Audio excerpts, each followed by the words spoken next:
begitu ya. Mas Adi, kalau boleh saya tahu kenapa pilihannya Mas Adi itu dengan calonnya PDI, bukan dengan Mas Ilyas yang notabene dari Golkar begitu, Mas? Saya kekehnya pertama awalnya istri saya masuk rumah sakit loh, Mas. Darahnya tinggi gitu kan mungkin ya. Iya. Saya minta restu darahnya tinggi ya, masuk rumah sakit. Waktu itu yang ada di pikiran Mas Adi itu apa? Ketika di titik-titik ya sebelum hari pencoblosan itu, apakah masih ada keraguan kalau Mas Adi itu bisa menang begitu? Atau malah sebaliknya Mas Adi yakin kan? Assalamualaikum warahmatullahi wabarakatuh. Ketemu lagi Tribuners di podcast tribunsolo.com. Kali ini kami kedatangan tamu dari Karanganyar. Kami sengaja mengundang beliau, pingin ngobrol-ngobrol, pingin kenal lebih dekat dengan Wakil Bupati terpilih Karanganyar, Mas Ade Iliana. Mas Ade, Assalamualaikum. Waalaikumsalam. Selamat siang, Mas Ade. Selamat siang, Mas Aji ya. Mas Ade, terima kasih ini di tengah kesibukannya sudah mau mampir ya, datang ke studio Tribun Solo. Siap. Ngobrol-ngobrol dengan kita ini karena dari banyaknya suara atau surat pembaca yang masuk ini pingin kenalan, Mas Ade ya. Kenalan karena kalau dari di Malang Melintang begitu, nama Mas Ade ini mungkin banyak orang yang belum kenal begitu. Nah, kalau di daerahnya Mas Ade mungkin udah tahu semua, siapa yang nggak kenal Mas Ade Iliana begitu ya. Tapi mungkin ada beberapa warga Karanganyar lainnya begitu yang pingin kenal lebih dekat dengan siapa seorang Ade Iliana begitu, Mas. Siap. Terima kasih Mas Haji. Saya sudah diundang di Tribun Solo. Ya, alhamdulillah kesempatan luar biasa. Saya bisa bersilaturahmi di sini bersama kawan-kawan Tribun. Dan mohon maaf kemarin kegiatan banyak kan. Waktu itu saya diundang, tapi kegiatan kami waktu itu terus turun ke masyarakat. Jadi mohon maaf baru hari ini saya bisa memenuhi undangan, bisa hadir dan alhamdulillah. Ini kenalan, mudah-mudahan setelah ini nanti kawan-kawan saling kenal dan saling dekat lah. Jadi ketika kampanye itu memang kesibukannya memprioritaskan untuk ketemu langsung masyarakat, Mas Ade.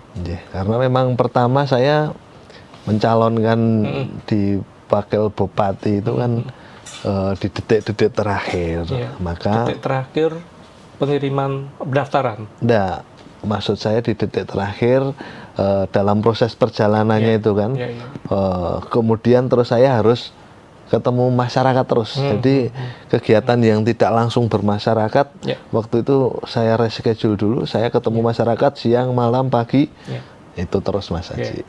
Mas Ade, mumpung masih hangat ngobrol-ngobrol soal flashback sedikit kemarin ya, seputar kampanye, seputar pencalonannya Mas Ade sebagai Wakil Bupati Karanganyar begitu, Mas. Ya kita tahu politik begitu, pilkada begitu kan bagian dari perjalanan politik negara ini begitu ya. Nah, kebetulan pilkada diselenggarakan setelah pilpres begitu. Setelah pilpres itu kan ada beberapa kubu ya. Salah satunya itu kan Koalisi Indonesia Maju dan PDI Perjuangan begitu. Di Karanganyar sendiri kan ada Mas Ilyas begitu ya, mencalonkan begitu ya. Mas Ade, kalau boleh saya tahu kenapa pilihannya Mas Ade itu dengan calonnya PDI, bukan dengan Mas Ilyas yang notabene dari Golkar begitu, Mas? Jadi kan kalau kita berbicara Koalisi Indonesia Maju, kita flashback ke belakang dulu deh.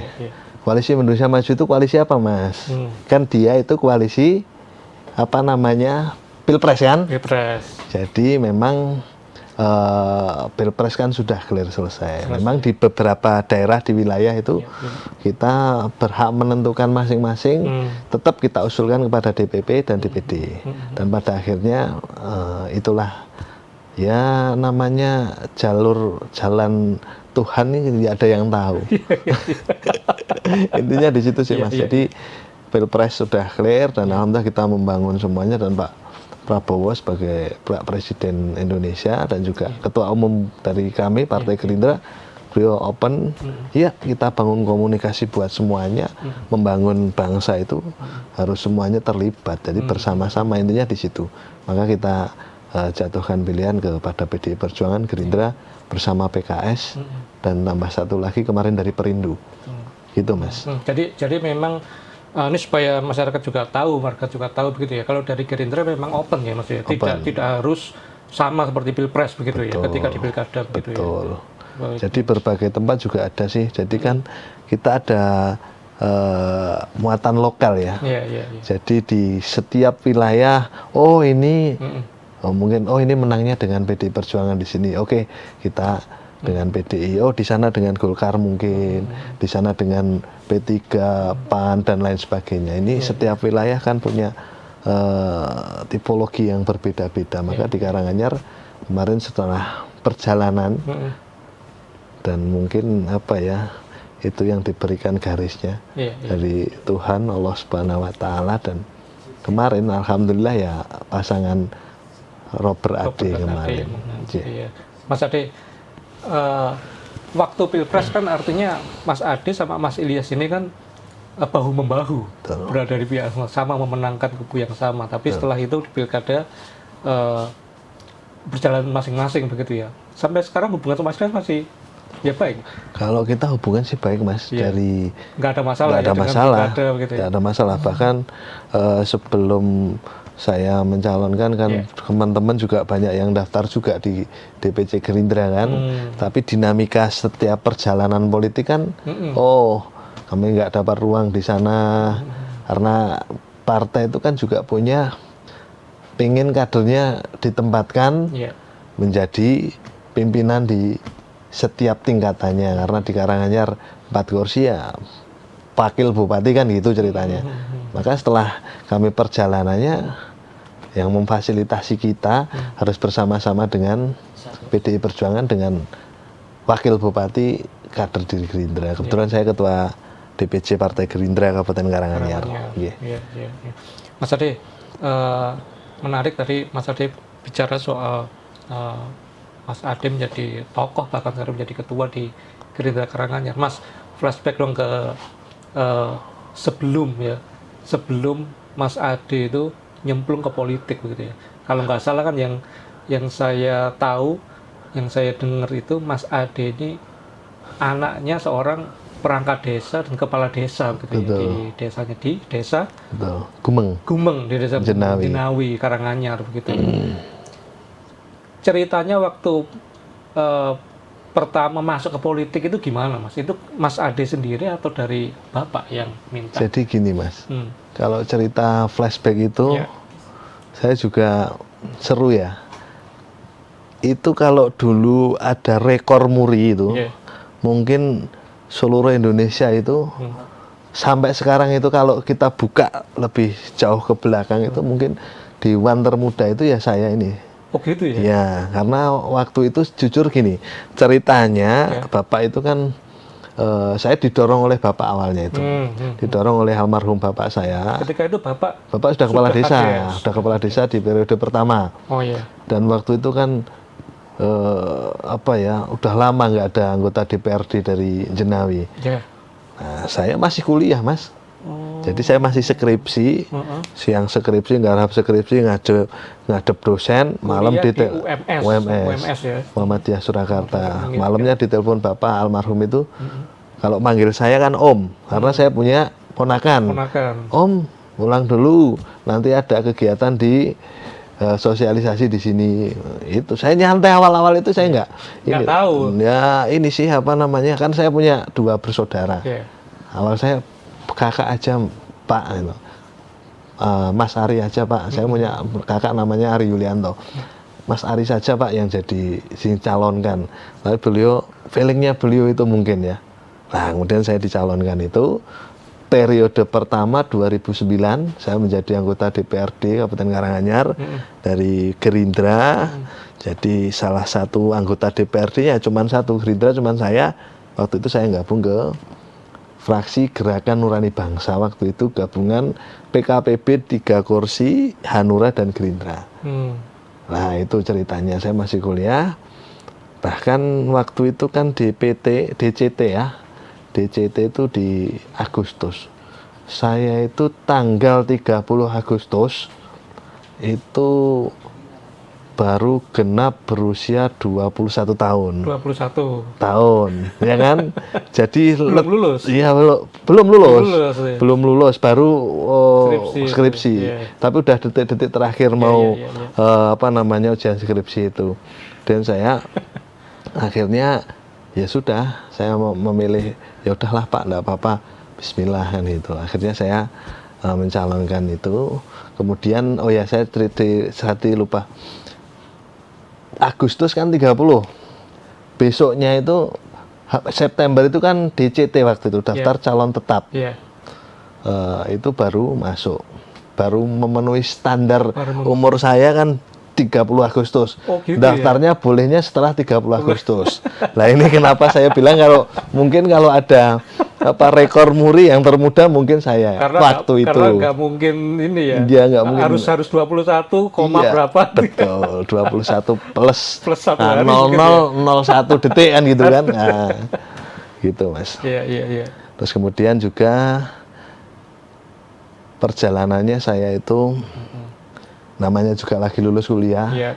Ternyata ada anggota DPR itu saya kepilih dan alhamdulillah juga sih. Waktu itu saya 30 Agustus ulang tahun 2009. 2009 itu pelantikan 28 Agustus. Kemudian waktu itu pilihannya bulan April ya. 19 April kalau nggak salah waktu itu. 19 April saya wisuda fakultas. Begitu wisuda universitas, ada pengumuman KPU itu. Saya pas waktu wisuda. Waktu belum ada WA, belum ada BBM, enggak ada. Dulu adanya SMS, selamat Mas, selamat. Di KPU pada ngucapin selamat. Nah, saya pas waktu wisuda itu Mas. Jadi selamatnya double mungkin, alhamdulillah itu. Ceritanya begitu. Loh, Mas Ade, waktu itu kenapa kok ke Gerindra? Waktu pertama memutuskan masuk politik, apa Bapak memang ada? Jadi Bapak itu pengurus atau bagaimana? Bapak itu dulu dari Partai Golkar ya. Ya kepala desa lah ya. Dari dulu sekretaris desa, perangkat desa. Beliau itu mengidolakan Pak Prabowo. Beliau juga ini kok, Pak Prabowo kan sering cara di Golkar juga. Kemudian beliau mencari wah ini Pak Prabowo mendirikan Partai Gerindra nih, dan kita cari bersama. Ini akhirnya menentukan ke Gerindra itu. Dan 2009. Dan itu waktu itu pernah ini loh Mas. Saya itu pernah setelah menjabat, saya masih menjabat DPRD. Saya masih muda, baru lulus, banyak datang warga masyarakat memberikan aspirasi, masukan, keluhan berbagai latar belakang kan. Saya itu sempat wah ini ya Sanom langsung ini sempat pusing juga waktu itu Mas, tapi lambat laun saya menikmati itu dan alhamdulillah 2014 terpilih kembali. Dan 2014 saya menjadi wakil ketua dewan. Waktu itu ketuanya Pak Haji Sumanto dari PDI Perjuangan, Pak Eko Stiono itu dari Golkar wakil ketua, Bu Arsini dari PKS wakil ketua, saya wakil ketua dari Gerindra. Nah, kemudian untuk ketiga kalinya saya mencalonkan lagi karena dorongan, dukungan, alhamdulillah terpilih untuk ketiga kalinya 2019. Jadi ketua fraksi Gerindra. Setelah itu saya diberi amanah menjadi ketua Partai Gerindra di tahun 2022. Nah itu, dan 2024 baru saya mencalonkan kembali, terpilih untuk keempat kalinya alhamdulillah. Dan ditugaskan untuk menjadi kandidat waktu itu untuk bersaing bersama paslon yang lain. Kami diusung Gerindra, PDI Perjuangan, PKS, Perindo, pasangan Robert Ade itu, dan saya harus mundur menjadi anggota DPRD. Jabatan betul. DPRD yang terpilih itu ya Mas ya? Betul, jadi memang harus berpikir 2 kali juga. Saya udah jadi anggota DPR nih. Iya. Wis saya udah jadi kan sudah enak nih. Iya. Ibarat kata sudah ngapain kan pusing-pusing lagi kan gitu kan. Itu proses yang paling berat adalah meyakinkan istri, meyakinkan ibu. Itu proses yang paling rumit itu Mas. Kalau yang lainnya alhamdulillah Gitu. santai-santai ya. Tapi proses untuk meluluhkan mohon restunya ibu sama istri. Mungkin pada mikir apa namanya? Kalau ikut pilkada itu melelahkan gitu ya, sehingga mungkin nggak mau Mas Adi gitu ya. Ya memang setiap 5 kali, setiap 5 tahun kan kita tempur terus kan di DPRD. Jadi sudah tempur terus tempur lagi di tahun yang sama. Februari, September, November. Kan selisih berapa bulan tuh? Hanya sekitar 10 bulan kan. Jadi ininya masih ini, tapi ya saya ini sih terus saya pokoknya kenapa kok ini Mas waktu itu meyakinkannya apa, kenapa Mas Adi kekeh meskipun melihat istri sama ibu agak berat begitu? Saya kekehnya pertama awalnya istri saya masuk rumah sakit loh Mas, darahnya gitu. Tinggi gitu kan mungkin ya. Iya. Saya minta restu darahnya tinggi ya, masuk rumah sakit. Nah apa mah, terus akhirnya keluar ya saya berikan pemahaman mah. Ayah saya itu, saya manggilkan ayah sama mama gitu, bahasa anak-anak itu. Ayah mau nyalonkan ini karena ini ada dorongan besar dari masyarakat, dari berbagai partai koalisi ini untuk bagaimana kita membangun bermanfaat yang lebih besar untuk Kabupaten Karanganyar dan masyarakat Karanganyar. Lambat laun itulah saya terus tiap hari, selain itu ya saya dungoni terus itu Mas, dan alhamdulillah luluh beliau, istri sama ibu sama kakak itu juga. Jadi restu keluarga kan penting. Sebelum saya meyakinkan teman-teman koalisi dan lain-lain itu kan penting itu istri, ibu kan gitu. Itu ceritanya. Mas, kalau di Karanganyar itu Gerindra itu sejak tahun kapan berdirinya? Berdirinya semenjak 2008, semenjak Gerindra berdiri, itu langsung ada. Langsung, dan saya alhamdulillah waktu itu saya tak sampaikan di depan. 2009 saya anggota DPRD pertama kali dari Gerindra di Karanganyar. Itu saya di 2009, 2014, 2019 itu 4 kursi. Kemudian saya wakil ketua tadi 2014-19 masih 4 kursi. 2019-2024 target saya kursinya bertambah, tapi karena kita kemarin juga fokus pilpres dan lain sebagainya, tetap 4.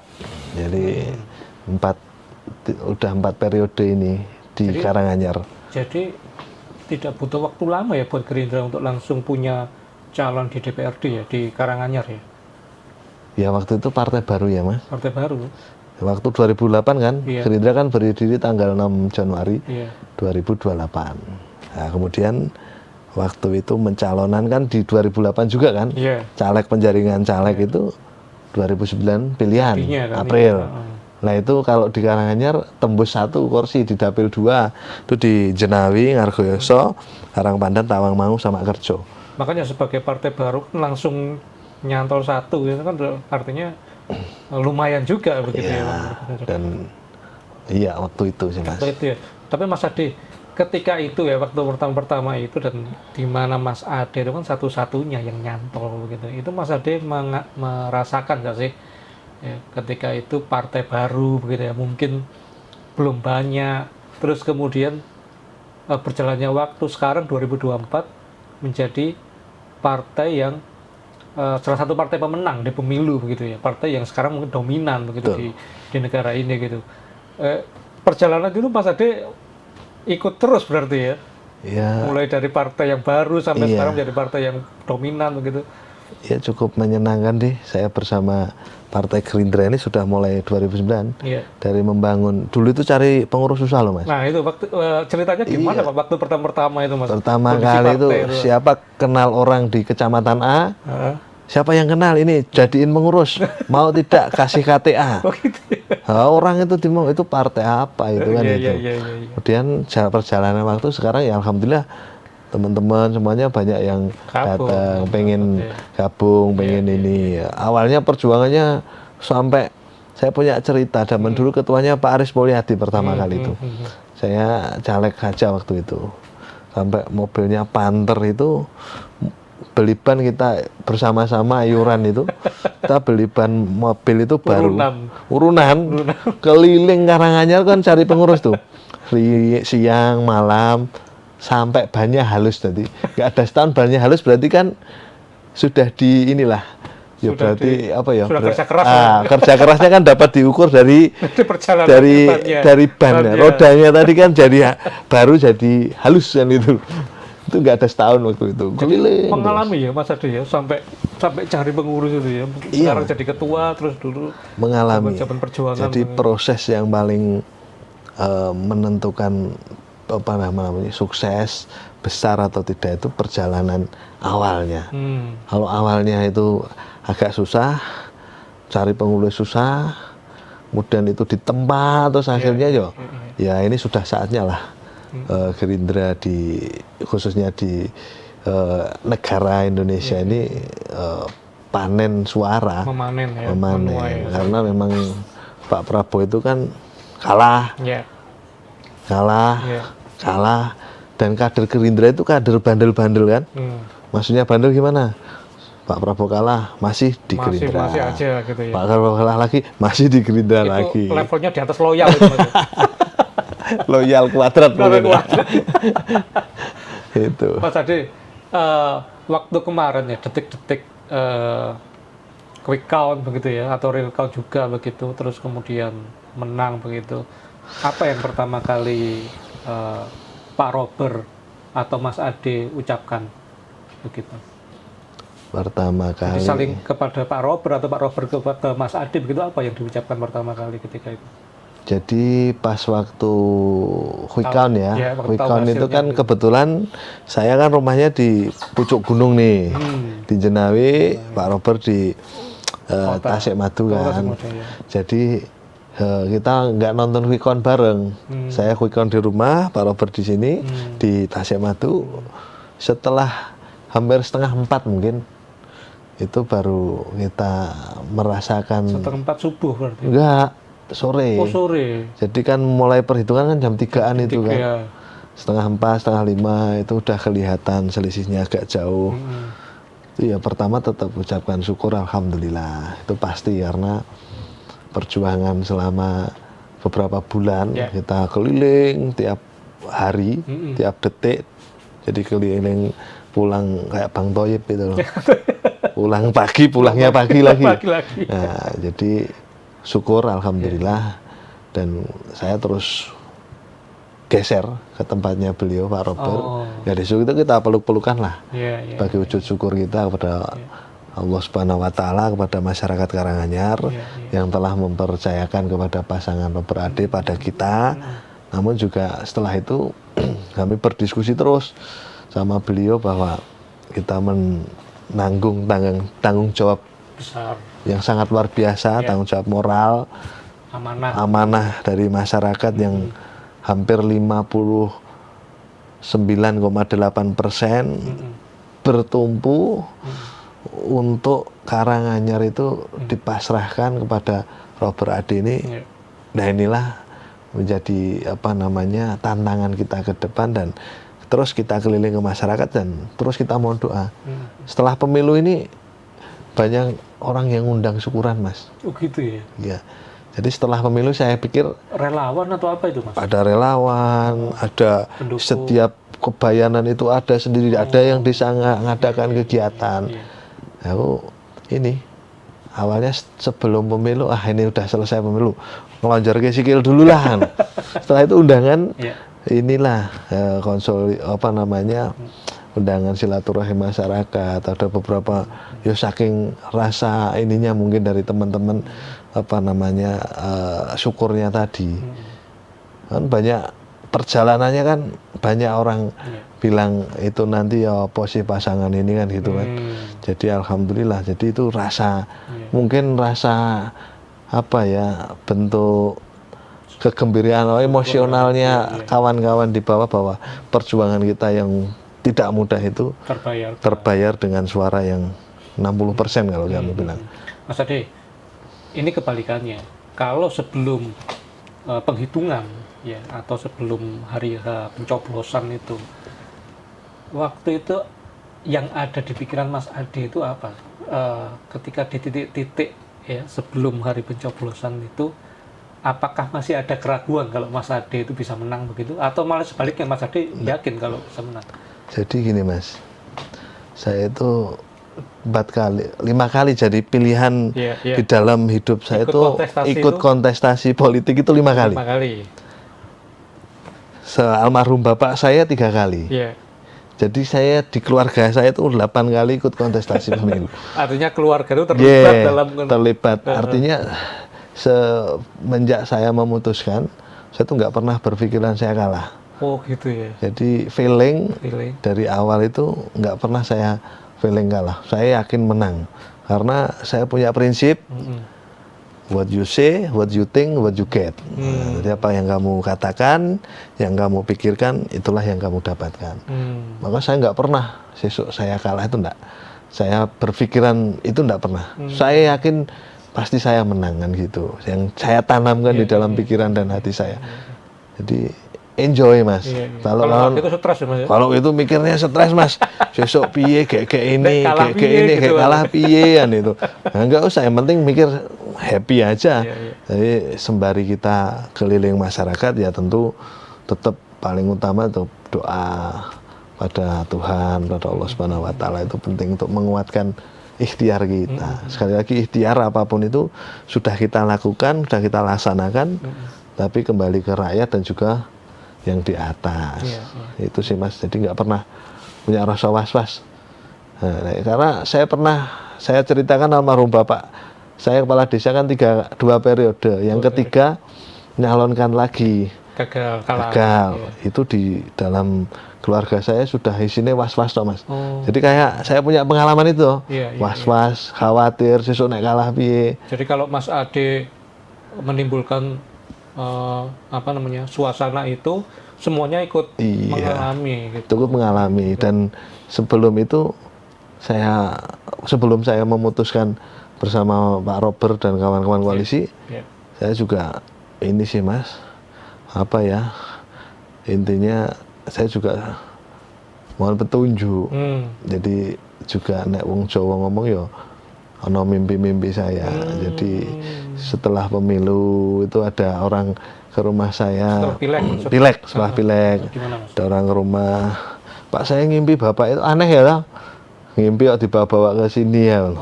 Saya ngimpi, saya punya ketua Gerindra kan, saya punya struktural 177 desa kelurahan, ada ketua ranting, datang ke rumah saya, Pak Ketua, saya ngimpi Bapak itu pakai baju putih. Tapi nggak bawa topi, you know. Bapaknya nanti jadi wakil bupati gitu. Saya ngomong sopo saya kan gitu. Enggak lah, wong kita waktu itu kan Februari kan, pemilu itu Februari. Jadi mungkin April Mei lah. Itu jauh sebelum pendaftaran. Datang ke rumah, waktu itu saya bilang, ya enggak lah, kita aja karena kita fokus Pilpres, di Karanganyar kita kalah dengan PKS, PKB, juga dengan Demokrat waktu itu. Nah, ya percaya aja sama saya. Istri saya kalau ngimpi nggak pernah sasmitone atau keliru Pak gitu. ini intermezzo saja lah, sing diceritakan itu. Cerita di sama sisi lain. Sisi lainnya gitu. Kampanye itu ya. Gitu Mas. Mas Ade, detik-detik Mas Ade itu memutuskan menjadi seorang politisi ya, terus kemudian totalitas ya, terjun sebagai sebagai seorang legislator begitu, itu kan di penghujung masa Mas Ade bersekolah ya, kuliah, skripsi gitu ya. Pernah nggak Mas mikir begitu ya, dulu itu kalau misalnya takdir itu tidak membawa Mas Ade ke politik gitu ya, pengen jadi apa sebetulnya? Saya pengen jadi apa ya? Kalau cita-cita waktu kecil itu dulu namanya insinyur gitu ya. Saya Tapi kalau kan kuliahnya kan di ekonomi. Iya ekonomi. Maksudnya kalau kecil kita berbicara kecil dulu insinyur gitu. Waktu kecil. Nah, terus berubah lagi jadi apa? Ya pengen jadi pengusaha. Itu jadi bapak udah di desa, kepala desa.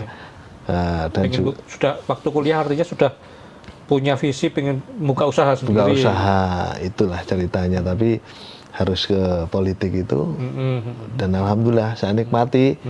Jadi bapak saya menguatkan saya waktu itu gini, sampai sekarang saya masih ingat-ingat terus apa yang dibicarakan. Begitu beliau itu memberikan apa ya, wejangan terhadap saya, mesti beliau bilang, Le, sing penting kowe nyambut gawe apapun sing temen.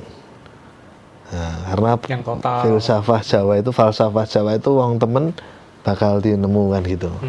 Maka kalau wong temen bakal dinemu. Jadi orang yang sungguh-sungguh akan berhasil kan itu loh. Itulah wong temen bakal dinemu. Dan saya kalau sudah itu sudah disampaikan beliau terus pada saya, dan itu menjadi prinsip saya Mas. Ketika saya sudah di politik ya sudah. All out wong temen bakal dinemu itu menjadi falsafah dari almarhum Bapak yang terus saya pegang. Dan kemudian kok ini pas sekali sih kemarin dengan Pak Robert itu.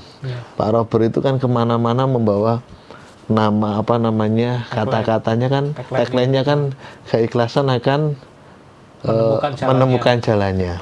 Itu bahasa Indonesia nih toh. Nah, bahasa Jawa wong temen bakal dinemukan hampir sama. Yang bersungguh-sungguh pasti akan berhasil. Dan ini menjadi kekuatan daya juang saya lah. Itu salah satu membuat Mas Ade punya feeling ya, wah ini kayaknya jodoh ini gitu. Iya jodoh dengan beliau itu kan. Mas Ade ini kan juga saya kenalnya sebagai punya usaha kuliner. Usaha kuliner Mas Ade ini kan dua resto yang sangat terkenal di daerah wisata Tawangmangu, Latar Lawu Eatery and Cafe ya Mas. Itu di Tawangmangu, satunya Green Resto and Tea Plantation ya di Jenawi. Di dekat rumahnya Mas Ade. Ya itu memang rumah saya Mas. Kalau di Green itu rumah saya ya di Green Resto itu. Jadi saya itu punya rumah. Halaman saya waktu itu besar. Kok nganggur di depan ini kayak lapangan bola yo. Orang efektif ya itu. Akhirnya buat resto itu buat dodolan lah. Ya, itulah awalnya tahun 2019.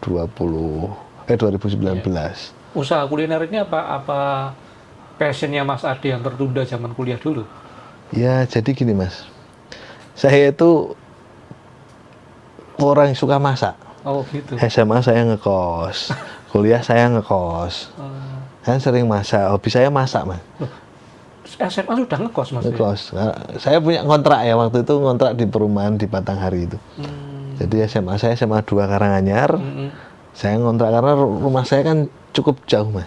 Naik lah ya. Naik, jadi 30 kilo lah. 25-an kilo. 25 kilo. Itu kalau naik bis pagi banget kan. Jadi mbak ini ngekos. Jadi sering masak. Jadi hobi saya kan masak. Dan ada fasilitas rumah, maksud saya halaman rumah yang nganggur itu. Nah, pikiran saya mengaplikasikan apa yang pernah saya ini. Mungkin Mas Aji mau tak gorengin nasi goreng. Nasi goreng saya itu luar biasa, langsung saya goreng sendiri. Gitu ya? Jadi teman-teman. Jadi menunya tuh sampai sekarang Mas Ade ini ya buat standar gitu. Ya, saya kan suka masak. Intinya saya suka masak. Kalau teman-teman dewan itu kalau ke rumah saya, Jolali monggo gorengke sego sing gorengke kowe. Oh, gitu ya. Langsung saya bikin. Enak tapi. Nah, ini enggak sombong tapi benar-benar. Insyaallah kalau saya masak insyaallah enak lah. Ya ayo pas ini. Iya. Mas Ade itu artinya bisa dibilang anak gunung ya. Rumahnya di Gunung ya, di lereng Gunung Lawu, di desa begitu. Mas Ade sebagai seorang putra Gunung Lawu ya, anak Karanganyar asli begitu ya. Kebetulan juga dari kecil sudah ditempa tinggal di desa ya, apalagi di daerah pegunungan begitu. Apa yang dari situ mungkin mengilhami Mas Ade begitu untuk berbuat sesuatu ke Karanganyar. Sekarang dengan Mas Ade mendapat amanah sebagai wakil bupati. Apa sih Mas yang diperlukan warga Karanganyar itu Mas? Jadi Karanganyar ini dari dulu kan apa Mas Aji, gambaran tentang Karanganyar apa? Kira-kira orang melihat Karanganyar ini kan tagline-nya itu kan selalu Intan Pari, industri, pertanian dan pariwisata. Nah, 3 sektor ini yang menopang kegiatan di Kabupaten Karanganyar. Artinya yang terkenal kan 3 ini. Tapi pariwisatanya baru sekedar nama saja. Kita tidak punya pariwisatanya bukan milik Karanganyar. Karanganyar hanya satu, itu di Banyu Anget itu loh, di Pablengan. Sabta Tirta Pablengan, hanya itu miliknya Karanganyar. Lainnya ya swasta, ada yang dari Purbakala di Candi Cetho itu kan, dari Purbakala, dari Kehutanan dan lain sebagainya. Maka ini saya berprinsip, saya itu lahir dari desa, rumahku desa Mas, jadi dari kecil ngerti. Pernah saya waktu kecil itu lampu listrik belum ada loh saya itu. Tahun 80-an, 90-an itu. Saya masih mengalami tapi lambat-lambat sih Mas. Waktu saya kecil itu ada listrik masuk itu. Nah itu saya mengalami betul. Jadi kegiatan saya di kampung, saya selalu gotong royong, kemudian sambatan kalau orang Jawa bilang, anak wong mantu yo rewang, ada teman punya hajat kita saling membantu. Mengalami jadi sinoman berarti. Loh, nah itu jelas. Kalau itu saya sinoman jelas Mas. Saya anggota dewan pertama terpilih kan saya masih nyinom. Saya terpilih aja saya masih nyinom. Ada teman datang, "Wah, kowe iki aja nyinom." Wah, saya terbiasa seperti ini, saya masih nyinom. Jadi yang ingin saya di Karanganyar ini bersama Pak Robert kemarin itu, kita punya PR yang banyak sih. Sebelum kita melangkah lebih jauh, yang menghubungkan semuanya kan jalan. Maka program kami yang pertama kemarin itu jalan halus bebas jeglongan. Caranya gimana? Kita harus bersinergi dengan pemerintah pusat. Itu ada dana dari pusat yang harus kita bawa, entah itu Impres, entah itu DAK. Nah, itu kalau jalannya sudah halus semua, adalah pariwisata, industri, kalau konektivitas transportasi di Karanganyar itu bisa terkonek, terus dengan Solo, dengan sekitarnya, dengan Karanganyar, Solo dan sekitarnya, saya yakin Karanganyar akan semakin pariwisatanya bagus, tempat tujuan sudah ada, jalannya elek, ngarai malas Mas. Sedikit malas. Itu yang pertama. Tapi tantangan besar kita adalah orang datang ke Tawangmangu, orang datang ke Ngargoyoso. Itu yang disenangi apa Mas? Menurut jenengan yang disenangi apa? Kalau saya udara dingin. Alam. Udara dingin dan alam. Memang tantangan pemerintah ke depan adalah orang datang karena suka melihat alamnya yang asri, yang bagus. Nah, tantangan kita bersama adalah bagaimana jangan sampai merusak lingkungan yang ada di Karanganyar. Jadi kalau Karanganyar wong dolani karena lingkungan, karena alamnya. Kalau alamnya rusak, sing arep dolan kan siapa? Lama-lama penuh dan lain sebagainya. Nah, artinya memang ini perlu kebijakan yang harus saling bersama-sama, penataannya dengan masyarakat sekitar, bagaimana ini APEPY dan lain sebagainya. Itu yang menjadi pikiran kami berdua. Dari 7 program unggulan yang saya sampaikan tadi, nomor 1 adalah jalan halus bebas jeglongan. Itu rata-rata kemarin saya sebelum menyampaikan visi misi 7 program unggulan bersama Mas Robert itu, kita keliling. Masalahmu apa Pak? Masalahmu apa Mas? Masalahmu apa kawan-kawan, sahabat, dulur? Pertama kali keluar dari kawan-kawan itu, dari masyarakat Karanganyar, dolane jeblong-jeblong Pak. Nah, maka program prioritas kami jalan halus bebas ceglongan. Itu ya. Jadi 7 program unggulan itu Iya. benar-benar yang real, Iya. yang ingin ini oleh masyarakat Karanganyar melalui kita survei, kita turun langsung ke masyarakat, kita tuangkan ke dalam 7 program unggulan itu dengan tagline kita itu sesarengan bangun Karanganyar. Itu sih. Mas Ade, sebelum kita mengakhiri obrol-obrol ini, mungkin ada yang disampaikan Mas Ade ke konstituen, ke warga, ke masyarakat Karanganyar, silakan Mas. Termasuk mungkin Mas Ade ini kan pemimpin muda, begitu ya, salah satu pemimpin muda. Ya. Kita tahu kan selama ini kan ada gap ya antara warga dengan pemerintahan, begitu. Apakah mungkin Mas Ade mengajak warga untuk tidak takut mengadu, melapor begitu ya ke pimpinan sehingga tidak ada laginya gap itu, Mas? Silakan Mas Ade. Assalamualaikum warahmatullahi wabarakatuh.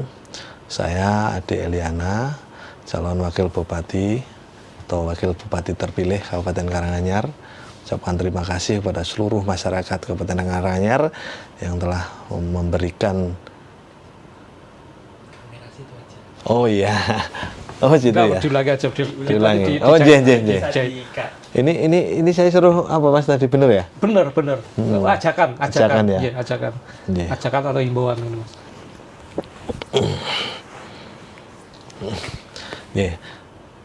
Selamat. Gak salam Mas? Nggak usah langsung. Langsung. Ya, terima kasih pada seluruh warga masyarakat Kabupaten Karanganyar.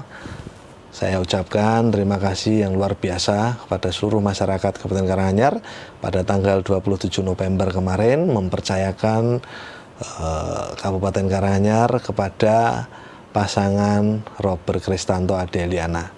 Dan saya mohon doanya setelah kami terpilih dan dilantik nanti, mudah-mudahan semuanya dimudahkan. 7 program unggulan yang kami sampaikan kepada seluruh masyarakat dapat benar-benar kita eksekusi dengan baik, dan kita berharap masyarakat dapat makmur ke depannya. Dan saya menghimbau kepada seluruh relawan, simpatisan, dan seluruh teman-teman pendukung, dan ini selalu disampaikan oleh Pak calon bupati terpilih Pak Robert Kristanto bersama saya ketika keliling, sudah saatnya ini tidak ada 01, tidak ada 02, yang ada adalah 03, Persatuan Indonesia. Maka sesarengan bangun Karanganyar ini benar-benar harus kita akselerasikan, harus kita implementasikan kepada seluruh yang ada di bawah. Selesai pemilu kita selesai, kita arahnya adalah membangun Kabupaten Karanganyar yang lebih baik. Caranya adalah sesarengan bangun Karanganyar, tidak boleh ada satupun yang tertinggal di masyarakat Kabupaten Karanganyar, harus guyup, rukun, bangun Karanganyar yang lebih baik. Itu Mas. Amin. Kami ini Mas, kita yang di studio ini selaku karyawan Tribun yang kebetulan kantornya di Colomadu Karanganyar juga harus mengamini. Amin. Nah, semoga sekitar Tribun ini jalannya halus-halus semua, Mas. Ini kan ini Karanganyar ya Mas? Colomadu Karanganyar. Colomadu. Harusnya ini namanya Tribun Karanganyar, tidak Tribun Solo ini. Manggonnya di Karanganyar kan? Baik, Mas Ade, kita ucapkan sekali lagi terima kasih untuk kedatangannya, sudah menyempatkan diri jauh-jauh mampir ke kantor Tribun Solo begitu, di tengah kesibukannya. Kita doakan yang terbaik untuk Mas Ade dan tentu saja Pak Robert begitu ke depannya, sehingga Karanganyar seperti tadi kata Mas Ade, sesarengan bangun Karanganyar. Karanganyar bisa lebih maju dan lebih baik lagi. Begitu. Amin. Demikian Tribuners, ngobrol-ngobrol kita dengan Mas Ade Eliana, Wakil Bupati terpilih Karanganyar. Kita ketemu lagi di podcast tribunsolo.com selanjutnya. Saya Haji Bramastra undur diri. Assalamualaikum warahmatullahi wabarakatuh. Waalaikumsalam warahmatullahi wabarakatuh.